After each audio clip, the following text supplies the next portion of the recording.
So you always have to bring in money. There's nothing free nowadays, which is a big problem, I think. Too big a problem for the VU because they closed down. Too expensive.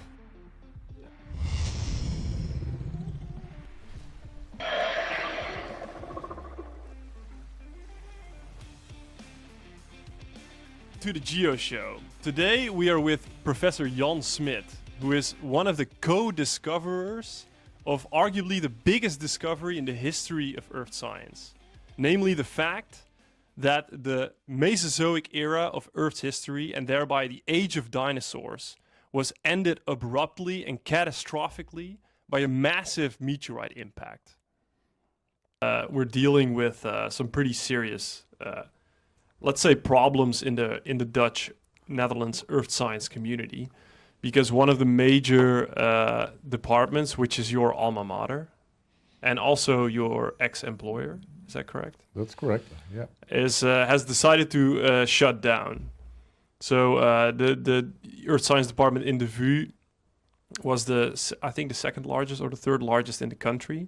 The second largest, yeah. The second largest after Utrecht. And that basically leaves only Delft and Utrecht as the two only places, only institutions in the whole country that dedicate their research efforts to earth science.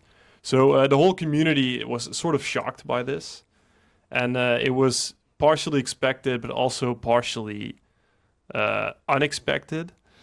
You have a lot, you know everyone there, and you have a lot of connections with maybe even the people that made these decisions. So would you like to get into how this happened and perhaps even also what we can do to prevent further deterioration of the earth science community in the Netherlands? I don't know, to tell you the truth. It was just, I was in America when it happened, the 3rd of April, but people were already concerned about a 30% budget cut, and now it's 100%. That came out of the blue, and I think it's a very unwise decision. I mean, there is a letter on the way from Walter Alvarez and other Berkeley faculty staff that said, this is crazy. I mean, look at what the earth sciences is bringing. We need what they're fighting for in the Ukraine, rare earth elements for our batteries, for our windmills, for even for our hydrocarbons. So we still need geologists, although it probably shuts down. But we replace it by solar panels and windmills, which are totally dependent on future resources in the earth sciences. And so I think it's a crazy decision to do this, just purely because it's quite an expensive study. I mean, they were questioning our fieldwork for a long time, saying, you have to subsidize the students and it's your weeks away, and why can't you do it behind the computer? I mean, we got continuous complaints about that. No, geology is a field study, and you should test your models. I mean, otherwise you can go to Delft and start calculating engineering geology. They don't have elaborate fieldwork programs. And even here in Utrecht, I think the fieldwork is toned down for students. Or is it kept at the same level? Well, we tried to keep it at the same level, but it hasn't been totally definitively dialed down. No, but always the VU had more fieldwork per student than Utrecht University. That was a given. I mean, we had 3 weeks in the field in the first year, 5 weeks in the second year, and your final bachelor year is supposed to be 6 weeks in the field. And your master's was supposed to have, if you do it purely fieldwork, 2 times 1.5 months in the field. I mean, that means you have a broad field-based experience where you are really capable of testing your models by looking at rocks with the right eye. I mean, we discussed about all the different opinions about Goethe Keller and all the other ones. It comes down to not being able to look good at the rock record. Yeah. And having wild explanations which are totally beyond the point. The point. And so we're losing the expertise of a really fact-checking base if we close down this faculty. Hey, I just attended a meeting of the Academie of the Koninklijke Academie van Wetenschappen, the Earth Sciences section. And they were apparently already pre-informed how many can Utrecht absorb. They said that at most 2 out of the 50 fired staff members and maybe 15 students out of the 150. So it's not like we can absorb the body of students which are going to be either left alone or the staff being fired. And so we're still in a shell shock. I mean, like everybody's in shell shock in America about Trump taking over. I mean, I was in Berkeley. The only thing they're afraid of is about the budget cuts there and how it affects their earth sciences community. And it may be even worse than what's happening here. So if you would backtrack 1 year at the VU, nobody would have thought that it would be totally... No, because we had a new building. They had a grant of... did you read this morning's Volkskrant piece? No. It's 2 pages, very well written. And it's really about how crazy it is to shut down these facilities, because we have interaction with the archaeologists, with forensic science, and we are the only lab who is doing isotope analysis in that kind of respect. They just had a new NWO grant for 4.5 million, which you have to give back. I mean, what do you save in the money giving back 4.5 million for the few extra, just because we don't attract so little students? I mean, 40 students is not a little, I think, per year, but still. Well, what do you think is the reason that students are less inclined now, perhaps, as compared to a generation ago, to study earth science? I don't know, because there are more lightweight alternatives, I think. And I don't know how much the drop down is, but it's considerable. I mean, we used to have 80 students in the peak, and now it's 40. I don't know about Utrecht University. We have about 130 first years, and then we have... But that includes physical geography, social geography, or... Yeah, we all call it earth science. Yeah. Earth science. No, not social geography. No. No, but physical geography, etc. So that may account for something. And so it's going down, but not dramatically to take these kind of measurements. But one thing that's always been very murky to me is that who makes this decision? Because there's always a lot of discussion, and there's like Save the Earth Sciences and this and that, but which person has made the decision to cut the entire department? I think the faculty, they had the choice of shaving off a little bit of every department, etc., or choose to close one down to save the others, and they chose to do so. But I think the board of the faculty members of beta sciences don't know shit about geology. I mean, one time the dean of the faculty came up and said, "You're doing petrology? Petrology, that's not fashionable anymore. Forget about it." He was confusing petroleum with petrography. Oh, okay. I mean, that kind of expertise you would expect from the dean of faculty of sciences to have a little bit more affinity with earth sciences, and they don't know shit about it. So yeah, that's one thing I actually think that we're experiencing here as well, because a lot of the sustainability side of things is actually growing very strongly. Yeah, and to an extent, it goes at the expense of the more traditional geological sciences. Do you think that that's one of the major factors? Well, that's one to keep upright. So they want to expand the environmental sciences with a little bit of earth sciences tossed in. A sprinkle of geology. A sprinkle of geology like elsewhere else. But the main factor is that we don't teach geology in high schools. Exactly. And if you compare it to the amount of geology in Belgium, for instance, they know exactly how the Ardennes are made of and what tectonics are and plate tectonics, etc. Yeah. There are no regular courses introducing geology at an early stage. And I still think they go the easy way. I mean, these are studies which have a little bit of that, and if you throw them into the market, they know too little about everything. Yeah. And but it's do you want to go? an easy study for a lot of people. Yeah, so you Not think too that difficult. some students are perhaps worried that their course is going to be too heavy or too intense, and they choose something that is a little bit more easy as compared to, because geology is obviously not a particularly simple topic, right? It's quite complicated. No, it's quite complicated, and it depends. And from the viewpoint of doing mathematical sciences and do wiskunde, how do you say mathematics? And people choose geology because they're not good at mathematics and they want to go in the field, etc.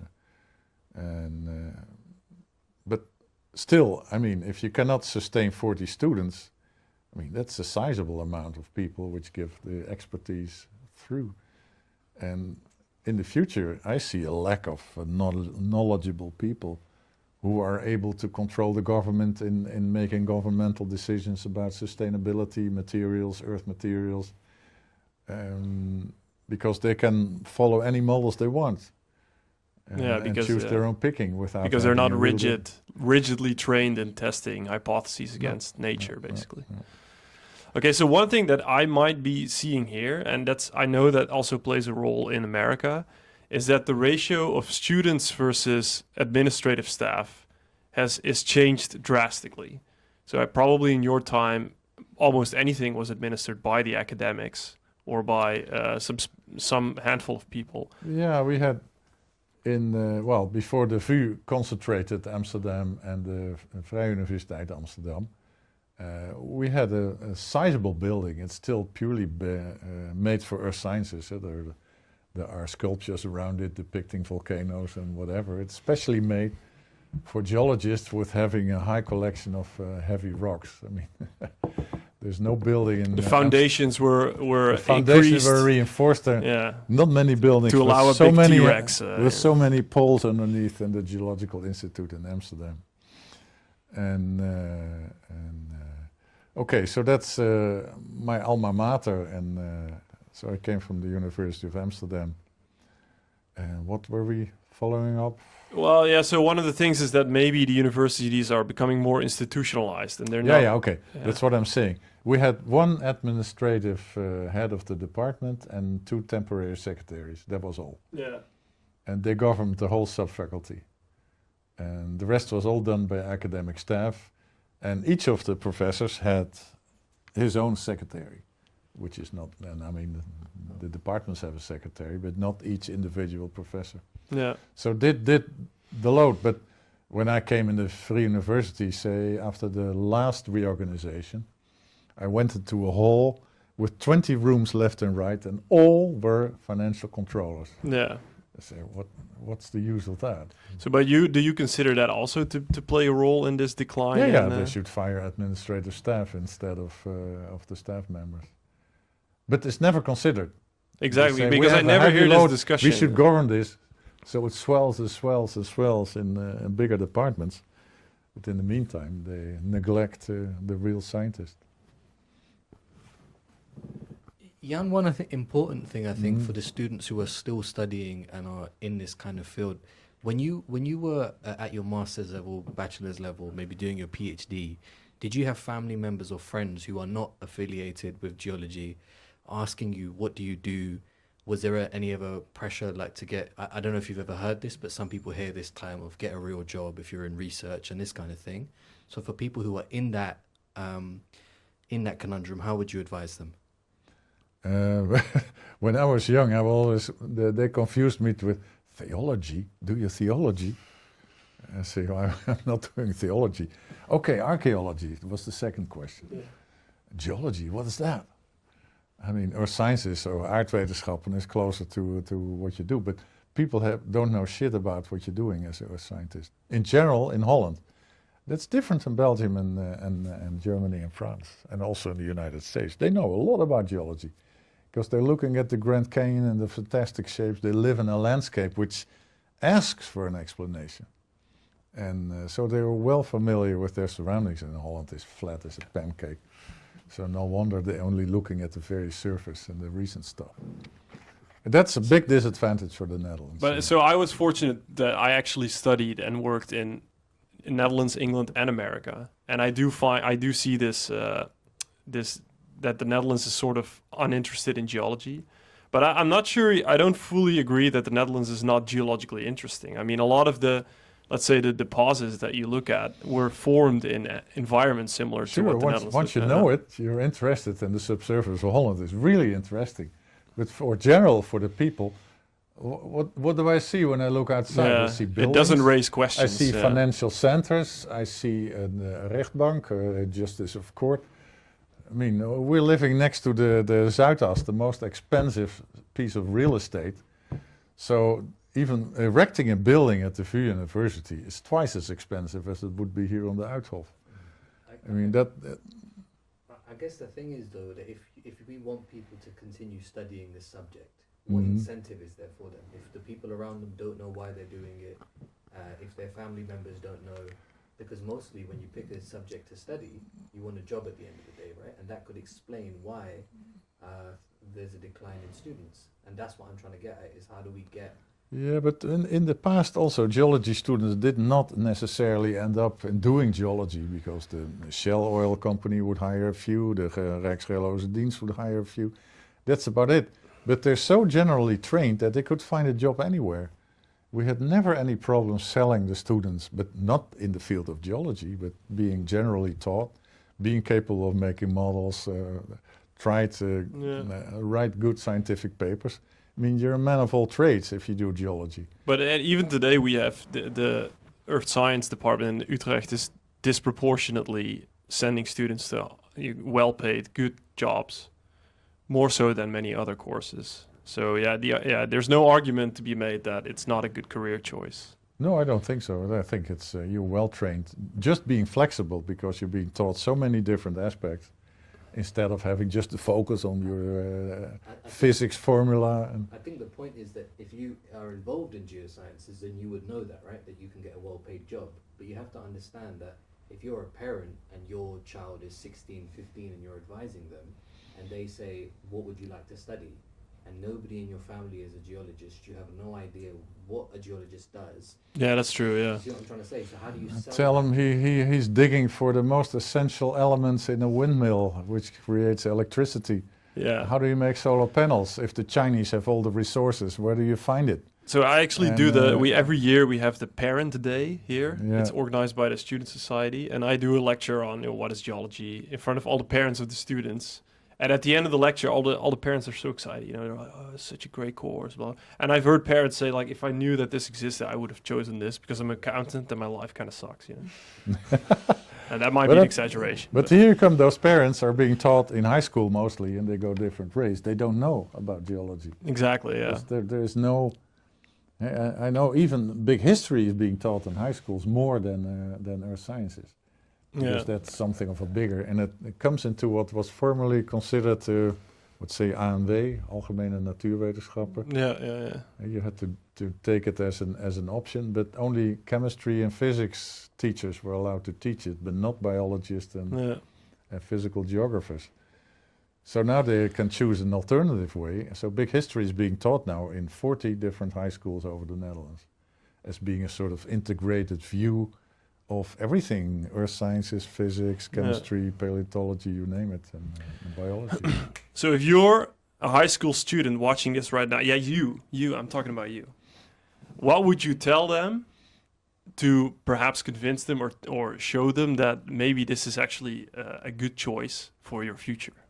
Well, if you want to know about the future of this planet, you have to know about that planet. And so far we know a little bit about the outer skin.